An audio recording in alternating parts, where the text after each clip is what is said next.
Olá, meus queridos, sejam bem-vindos, queridos e queridas, lindas e lindos. Gente, vamos lá hoje, continuando a nossa outra aula sobre globalização. Como eu falei para vocês, nossa videoaula hoje, gente, ela é meio conceitual, tá bom? Então eu vou ter que pegar com vocês algumas coisinhas bem conceituais, que não tem como fugir do tema, tá bom? Então talvez nem sei se vai ter participações especiais hoje. Talvez não tenha, talvez eu acho que vocês vão ter que se contentar só comigo mesmo, falando aqui, tá bom? Só comigo não, né? Comigo que o Pedro aqui, pra quem ainda não sabe, viu gente, tem um menino, tá bom? Então aqui dentro vai ter um Pedro, tá bom? É mole? Gente, hoje nossa aula é sobre globalização e blocos econômicos. Bom, são duas coisas que não tem como dissociar, tá? Quando a gente fala da globalização, a gente obrigatoriamente tem que falar sobre os blocos econômicos. Os blocos econômicos, nós vamos dizer que é um tipo de arranjo entre os países que é mais recente, que começa ali na década de 90. Porém, gente, o único exemplo que eu vou dar hoje para vocês é de um bloco econômico que surgiu muito antes da gente falar de globalização, tá? Então, apesar de eu dizer que, olha, grande parte, ou pelo menos quase todos os blocos vão surgir pós 1990, porém, nós temos uma exceção à regra que, aliás, é a maior de todas as exceções, tá bom? Primeiro, antes de eu falar exatamente da exceção e explicar para vocês algumas coisas relacionadas com alguns blocos específicos, eu vou falar para vocês o que é um bloco econômico. Gente, quando surge a ideia de bloco econômico, que também a gente pode chamar de blocos regionais, e esse nome regional é porque tradicionalmente os blocos, ou esse arranjo entre os países, vão acontecer entre países que têm uma certa proximidade geográfica, tá, gente? Ou que tem algum fator geográfico que talvez aproxime esses países. Por exemplo, o Brasil faz parte do Mercosul, então a gente tem os países ali do Cone Sul, mas aí especificamente Brasil, Paraguai, Argentina e Uruguai. Então países que são vizinhos. Os Estados Unidos faz parte do NAFTA, então é Canadá, Estados Unidos e México. Então, tradicionalmente, vão ser países que têm uma proximidade ali, inclusive uma contiguidade, né? São países colados, que fazem fronteiras um com o outro. Temos exceções? Também temos exceções. Por exemplo, a gente tem um bloco econômico gigantesco que vai pegar desde os países andinos, então veja ali, né, Chile, Peru, até a Austrália, até, que é a proximidade geográfica que a gente tem, é só o Oceano Atlântico. Então pode acontecer também. Mas tradicionalmente são países que são próximos, por isso que a gente também pode chamar de blocos regionais. Quando eles surgem, gente, a ideia é que você tenha uma união de países ou um arranjo dentre esses países para benefícios ou para que eles se beneficiassem de questões econômicas, para que eles fizessem, digamos assim, alguns tratados ou alguns arranjos que pudessem facilitar a economia. Por quê? No mundo globalizado, gente, lembra que a partir de agora a gente tem o mundo multipolar, quer dizer, um arranjo geopolítico multipolar. Nesse cenário de país, você competir, digamos assim, lembra que agora a gente tem um capitalismo num nível, né, muito mais top, muito mais elevado. Significa então que para você, digamos que concorrer com outros países é um pouquinho mais complicado. Pensem no Brasil, por exemplo. O Brasil sozinho, competindo às vezes com outros países, muitas vezes ele não tem força. Então o que seria melhor? O que esses países começaram a perceber? Que talvez, ao invés deles ficarem nesse comércio global com muita concorrência, seria muito mais vantajoso eles se unirem e fazer comércio ou fazer determinados tratados entre eles. Então a ideia de você fazer essa organização é principalmente para fins econômicos, para que esses países tenham uma facilidade econômica entre eles. Então exportar e importar algum produto pagando menos tarifa, ou talvez nem pagando tarifa nenhuma, tá pagando só o preço mesmo da mercadoria, enfim, esse tipo de tratado para facilitar o comércio entre esses países. O que a maior parte dos blocos percebeu, que alguns blocos perceberam, é que também seria muito válido que, além da questão econômica, você também fizesse outros arranjos. Por exemplo, alguns arranjos políticos, alguns arranjos de pessoas. E aí, gente, nós vamos ter a formação de tipos diferentes de blocos econômicos. Apesar da gente falar de bloco regional como sendo tudo igual, não é tudo igual, tá certo? A gente vai ter grandes diferenças, a gente vai ter níveis diferentes de cooperação entre esses países. Então vamos lá. Nós podemos ter um grupo de países ou um bloco econômico que é simplesmente uma zona de livre comércio. Olha, se o pessoal está falando ali comércio, significa que é só um arranjo econômico. Então a gente vai ter principalmente uma livre circulação de mercadorias. Um exemplo ideal que nós temos disso é o NAFTA. O NAFTA, que tem ali Estados Unidos, Canadá e México, você vai ter uma livre circulação sim de mercadorias que são produzidas entre esses três países e que circulam de um para outro sem ter que pagar nenhum tipo de tarifa alfandegária. Então, quer dizer, eles não têm que pagar entre eles, praticamente eles não têm que pagar nenhum tipo de tarifa. Então eu posso importar uma coisa do Canadá para os Estados Unidos sem pagar praticamente nada de imposto, tá? Quando vocês vão comprar, por exemplo, coisas da China, dependendo, vocês têm que pagar uma taxa alfandegária. Quando a gente está lá nos Estados Unidos por conta desse livre comércio, não há necessidade de, entre eles, pagar nenhuma taxa, nenhuma tarifa entre os bens.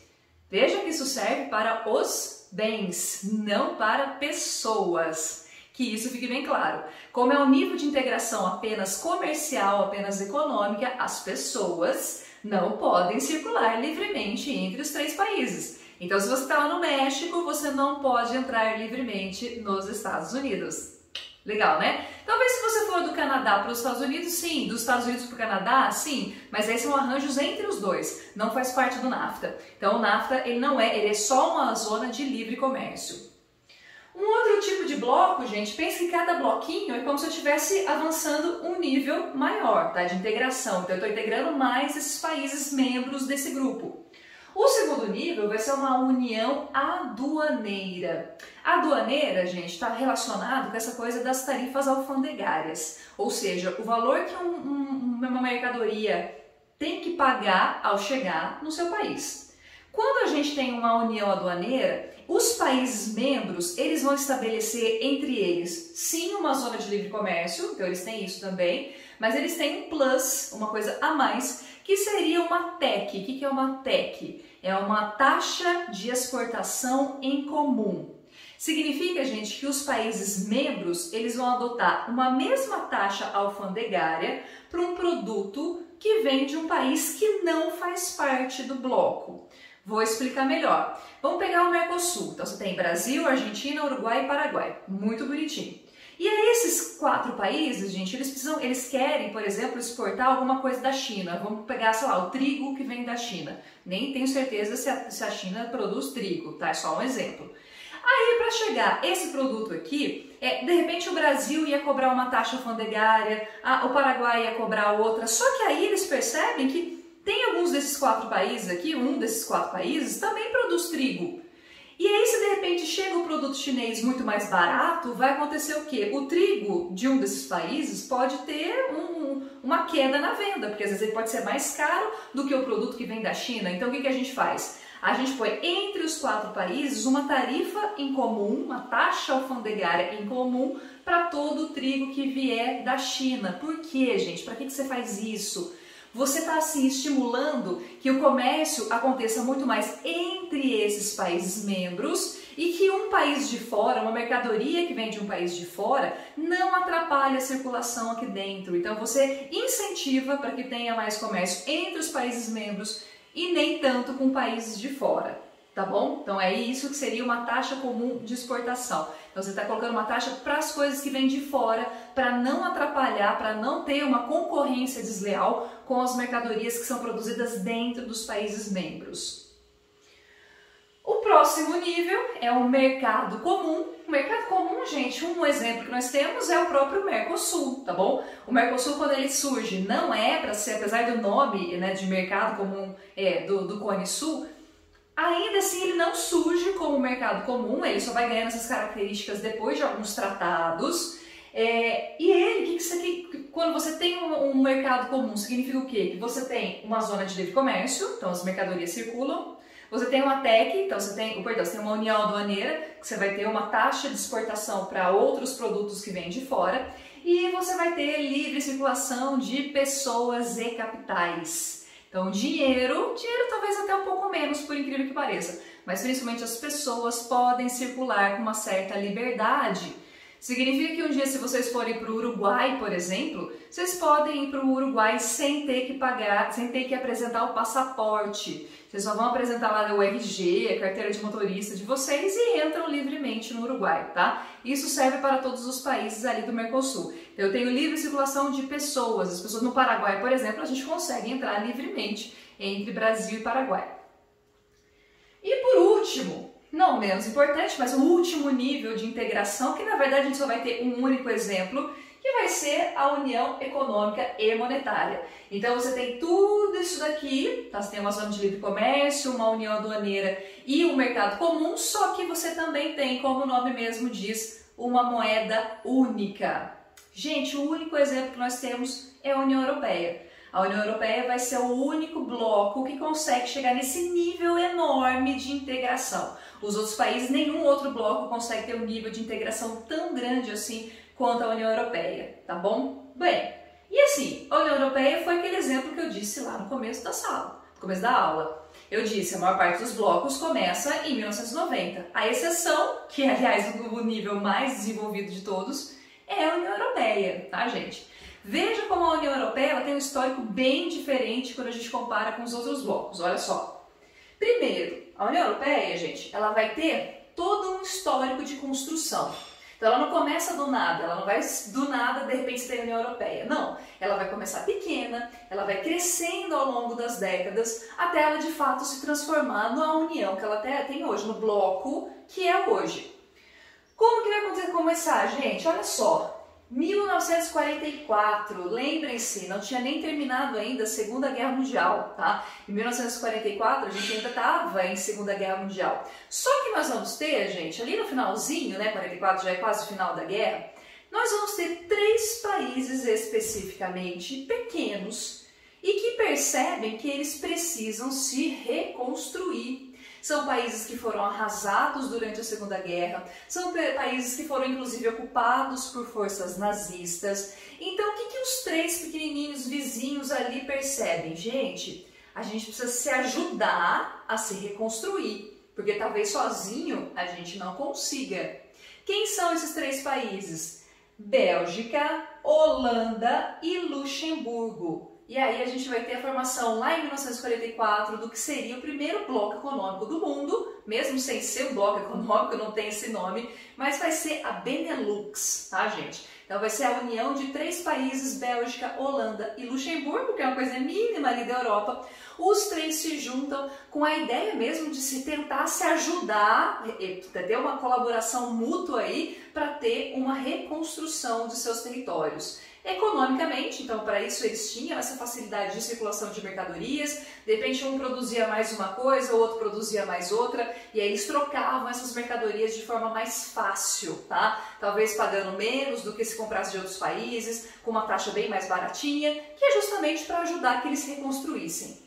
Gente, a ideia foi muito boa, a ideia deu muito certo, tá? Funcionou muito. Tanto é que depois, em 1951, e aqui, gente, ó, presta atenção, quando vocês forem estudar, talvez, as coisas relacionadas com a União Europeia, às vezes a gente vê datas assim meio conflitantes, porque, por exemplo, às vezes eu coloco aqui 51, mas em algum lugar está lá 52. É porque às vezes tem uma diferença entre quando é assinado o tratado e quando ele é colocado em vigor, tá bom? Então eu estou colocando aqui 51, mas talvez vocês achem aí 52 ou 53. Tá certo as 3 datas.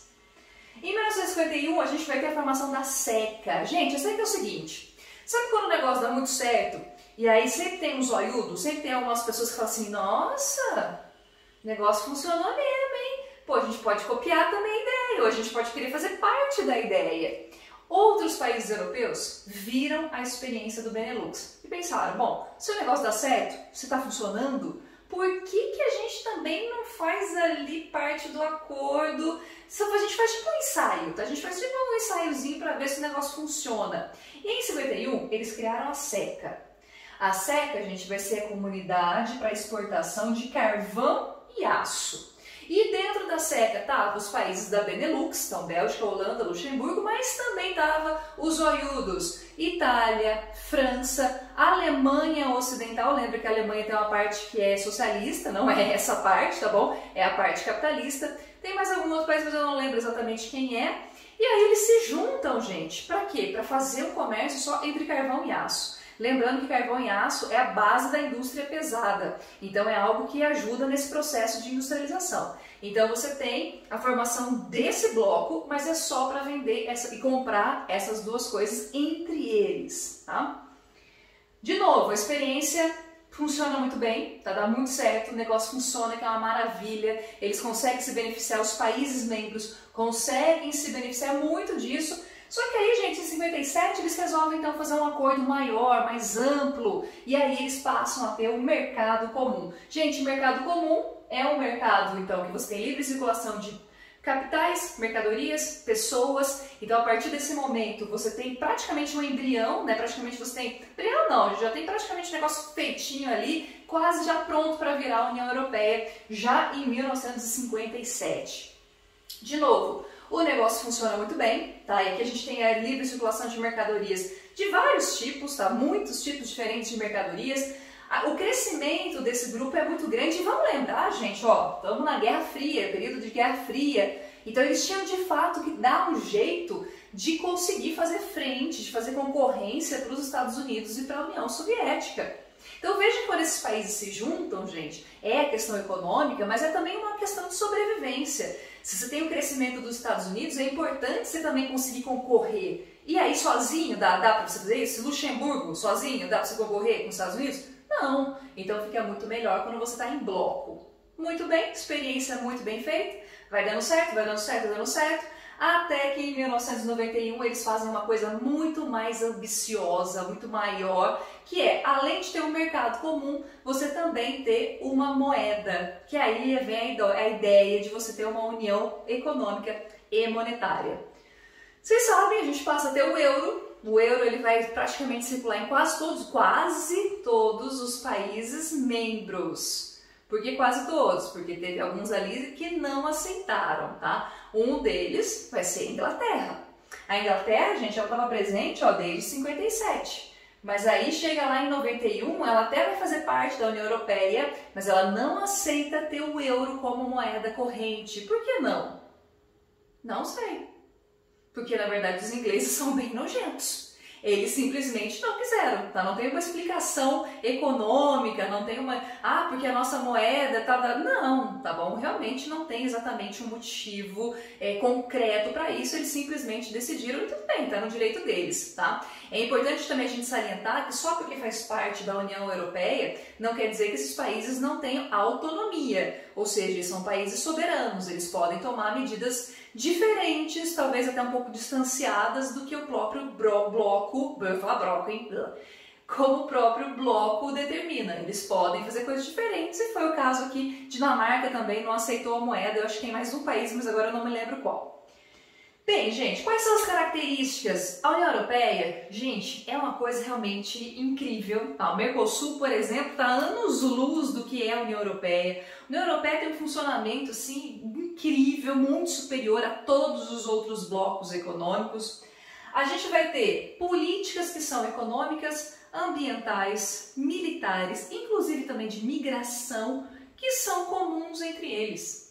Então não é só uma questão econômica, não é só a livre circulação de capitais, de pessoas, mas também, gente, um grande diferencial é que você tem aqui um bloco que toma decisões em conjunto.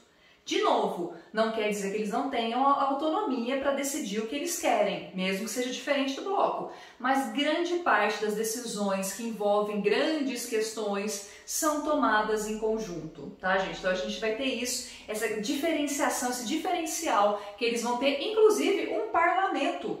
Tem um parlamento europeu que eles têm um revezamento entre os países ali que ficam como líderes em cada período. Então realmente é uma coisa assim, um funcionamento muito superior a qualquer outro bloco. Nós temos também uma coisa que é chamado, e aí é um nome meio esquisito mesmo, tá, gente? A gente tem um negocinho chamado espaço Schengen, ou Schengen mesmo, tá bom? O que é esse espaço Schengen? Se você consegue, por exemplo, vamos supor que vocês vão para a Espanha, tá? Vocês têm lá o passaporte de vocês conseguem um visto, não passa porque para nós brasileiros a gente precisa de visto, né? Para entrar na União Europeia. Você pega um visto, você consegue entrar na Espanha. Como nós ingressamos no espaço Schengen, dentro dos países que fazem parte da União Europeia, a gente consegue circular livremente. Então vamos supor que vocês vão fazer um tour pela Europa, vocês vão, sei lá, visitar a França, visitar a Alemanha e, sei lá, a Holanda. Vocês não precisam pegar visto de cada um dos países. Vocês pegam visto só no primeiro, só naqueles que vocês vão ingressar primeiramente, e aí dentro dos países membros a gente fica livre, tá? Você não precisa pegar visto de todos eles. Claro que não é tão simples assim conseguir esse visto para qualquer um deles, tá? Tem regras ali, não é tão simples. Às vezes a gente consegue o visto, chega lá na frente e fala, brasileiro, não vou deixar entrar não, tá? Acontece em alguns casos, principalmente quando a gente vai para Portugal e Espanha. Bom, também não sei nem se eu julgo, né? Enfim. Bom, todos os países da Europa fazem parte da União Europeia? Não, não fazem, tá? Tem vários países ali que estão tentando, ali suando, para ver se conseguem entrar na União Europeia, para ter as facilidades, né, gente, da União Europeia, porque tem sim várias facilidades, se você está dentro do bloco, só que não são todos. Por quê? Porque para você ingressar, para você fazer parte da União Europeia, você tem que seguir alguns requisitos. Por exemplo, você tem que ser um país democrático de direito. Direito, não direita, tá bom, gente? Um país, então, democrático de direito. O que isso significa? Você tem que ser um país onde reina a democracia. Você não pode ter um país ditatorial. Então, se você tem um ditador no seu país, quem comanda é um ditador, então você com certeza não vai conseguir fazer parte da União Europeia. Essa é a primeira coisa. Segundo, tem que ser um Estado laico. Um Estado onde a religião não interfere no Estado. Lembrando que, teoricamente, o Brasil também é para ser um Estado laico, tá? Teoricamente. Também tem que ter um controle cambial, quer dizer que a moeda não pode ter muitas flutuações, não pode ter muito problema assim, na questão econômica mesmo, tá? Não pode ser um país que vive em crise, o que aí tem uns probleminhas como, por exemplo, a Grécia. E a gente tem que ter também estruturas de combate à corrupção. Então, basicamente, para você conseguir ingressar na União Europeia, você tem que seguir esses requisitos no mínimo, tá, gente? No mínimo. E pode ser que você até siga, mas eles digam, não, prefiro não aceitar você não, tá? Tem, por exemplo, o caso da Turquia, que tá aí, coitada, tentando, mas a Turquia também, né, gente, não é nem democrático nem laico, então também que se vire, tá? Gente, a União Europeia, ela vai ter vários problemas, vários. Apesar de eu falei, olha, é um bloco maravilhoso, funciona, tudo muito lindo, tem o parlamento, tem algumas coisas. Não quer dizer que seja um bloco que não tenha defeitos. Tem, tá bom? A gente pode apontar, por exemplo, a diferença econômica entre os países membros. Porque ao mesmo tempo que você tem a Alemanha, ao mesmo tempo que você tem a França, né, que são países ali num crescimento econômico muito grande, principalmente a Alemanha, mas você tem também, por exemplo, a Grécia, tá? Você tem também Portugal, que são países que, quando a gente compara o nível de desenvolvimento, é um nível muito inferior, tá? Então, essas diferenças econômicas podem trazer, sim, muitos problemas para o bloco. Em 2008, né, depois da crise dos Estados Unidos, a gente começa a ter também uma crise lá na Europa, que aí vai ter a formação de um grupo de países, olha que nome triste que eles vão receber, que vão ser os PIGs. Olha que coisa mais triste. Os PIGs, gente, vão ser um grupo de países que entrou numa crise muito grande, a ponto de você ter uma intervenção muito forte do Parlamento Europeu. Eles tiveram que entrar ali, colocar uma série de medidas parecidas com as medidas da FMI, né? Então, austeridade, você cortar um monte de coisa social, um monte de programa social. E esse grupo de países são os PIGs, Portugal, Irlanda, na época também estava muito ruim, depois teve um crescimento bom, digamos que ela se recuperou. A Islândia, olha só, coitada da Islândia. E a Grécia, tá? Então vão ser o grupo de países ali que passou por esse período muito grande de crise. Alguns ainda estão, tá? A Grécia, por exemplo, caiu nessa crise aí e ainda tá bom? Não consegue ter um desenvolvimento, até pela própria característica econômica das ilhas gregas, tá bom? Da Grécia como um todo. Outro probleminha grave que nós tivemos, probleminha grande que a gente vai ter, vai ser o Brexit. Gente, Brexit, vocês com certeza já ouviram falar. E tipo assim, gente, Brexit, né, pra cair no vestibular é batata, é fácil, entendeu? É uma coisa que provavelmente vai cair mesmo. O Brexit, gente, é a saída do Reino Unido da União Europeia, então por isso que é Brexit, tá bom? Bom, você sabe que Reino Unido não é só Inglaterra, né? Você sabe que Reino Unido ali conta também com outros países, que na verdade faz parte, né? Não são exatamente... Bom, são países que têm autonomia, mas não são independentes, enfim. E o Reino Unido, gente, lá em 2016. 2016 é um ano complicado na história da humanidade, tá bom? 2016 a gente teve a eleição do Trump, 2016 a gente vai ter lá no Reino Unido a eleição da Theresa May, que era muito parça, muito amiguinha do Trump.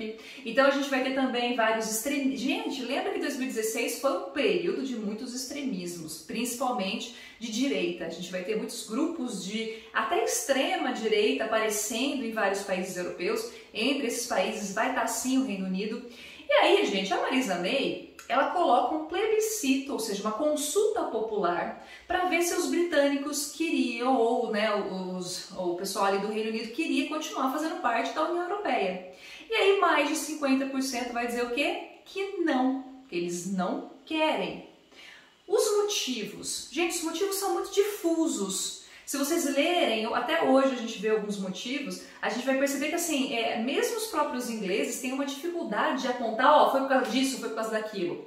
Você vai ter alguns fatores, como por exemplo, o nacionalismo, grupos nacionalistas, o próprio grupo da Theresa May, né, dizendo assim, olha, fazer parte da União Europeia faz com que a gente não seja tão livre. E a Inglaterra, e esse orgulho inglês, né? A Inglaterra é um país grande, é um país maravilhoso, a gente não pode ficar atrelado à União Europeia. Então tem esse sentimento de nacionalismo muito forte entre os ingleses. E ao mesmo tempo, gente, também começa a crescer muito ali a questão da xenofobia. O que é xenofobia? É você ter aversão aos imigrantes. É você ter ódio, aversão, qualquer tipo de discriminação em relação aos imigrantes. E vamos lembrar, gente, que entre 2015 e 2016, olha como tudo, né, também, 2015 e 2016, a gente estava tendo a Guerra da Síria, tá? A Guerra da Síria estava lá torando o pau. Começou antes a Guerra da Síria, mas a gente começa a ter uma crise muito grande de refugiados. Então, muitas pessoas tentam fugir da Síria, tentam entrar na União Europeia. Um dos países, né, que muitas pessoas querem entrar é a Inglaterra, só que a Inglaterra, gente, não é tão aberta assim à imigração, tá? É um país muito fechado. A gente sempre fala dos Estados Unidos, né, em relação ao imigrante, mas a Inglaterra também é um país que nos últimos anos tem tido esse papel de ser contra mesmo, tá? Não querer ter essa questão de os imigrantes roubam os nossos empregos, ainda que isso não seja verdade, os imigrantes eles poluem a nossa cultura, ainda que isso também não seja verdade. Então realmente começa a surgir entre os ingleses esse sentimento. E veja bem, ó, na União Europeia você tem leis comuns em relação à migração. E a Inglaterra não quer obedecer essas leis em comum, a Inglaterra não quer fazer parte dessas leis comuns. Ela já não quer fazer nem parte do espaço Schengen, para vocês terem uma ideia. Já não tinha euro. Então, por conta desses fatores, se inicia a partir de 2016 todo um processo de saída do Reino Unido da União Europeia. Gente, o processo foi demorado, tá? Não foi uma coisa simples. Por que não é simples? Gente, não é simplesmente quando eu faço parte de um bloco econômico, não é porque simplesmente eu chego e falo assim, gente, pode pôr meu nome aí nesse trabalho, que aí faz de conta que eu fiz também. Não. São vários acordos, gente, e acordos que envolvem muitas coisas, desde leis trabalhistas, questões bancárias, para quando você leva o dinheiro de um ponto para outro, enfim, tem uma série de questões legais quando você faz parte de um bloco, que não é simplesmente virar e falar assim, tô fora, não vou fazer mais parte, quando acabou. Não é assim, tá? É um processo, a própria saída, você tem que estabelecer acordos, porque agora você tem que dizer, antes tinha livre circulação de pessoas, então a Inglaterra podia entrar livremente ali na França, por exemplo. Agora não pode mais. Agora não tem mais livre circulação. A Irlanda é praticamente colada com a Inglaterra. Se tem livre circulação? Não, você não tem, porque você tem a Irlanda do Norte, lembra-se disso, né, gente? A Irlanda é independente, a Irlanda do Norte não é independente, faz parte do Reino Unido. Então você tem ali, agora você pode ter livre circulação de pessoas? Não. Então veja que não é simplesmente você sair. O processo foi difícil, tá? O processo foi demorado, ele só vai acontecer lá no início de 2020, a saída mesmo só vai acontecer em 2020, então foram aí uns 4 anos pelo menos, de muita negociação, tá? E muitos especialistas apontam que sim, a Inglaterra saiu perdendo, tá? Economicamente, ela vai ter ali alguns entraves que ainda não é possível a gente identificar, ainda não é possível a gente dizer todos os problemas que a Inglaterra está passando, gente, ou se ela vai passar, ou se vão ser uma coisa, se vai entrar em ter uma crise maior ou menor. Por que não dá pra gente saber? Porque eu falei 2020, e lembra que 2020, coronavírus, pandemia, desgraceira, então quer dizer que não dá ainda pra gente fazer uma medição de realmente como esse processo vai afetar de fato o Reino Unido, tá bom? Bom, temos outros blocos? Temos outros blocos, sim, vários outros. Temos muitos exemplos, a gente tem o CARICOM, a gente tem o Pacto Andino, falei pra vocês do Mercosul. A gente teve gente, que foi formado agora em no finalzinho de 2020, novembro de 2020, foi formado um bloco novo. Deixa eu pegar aqui o nome pra vocês, peraí.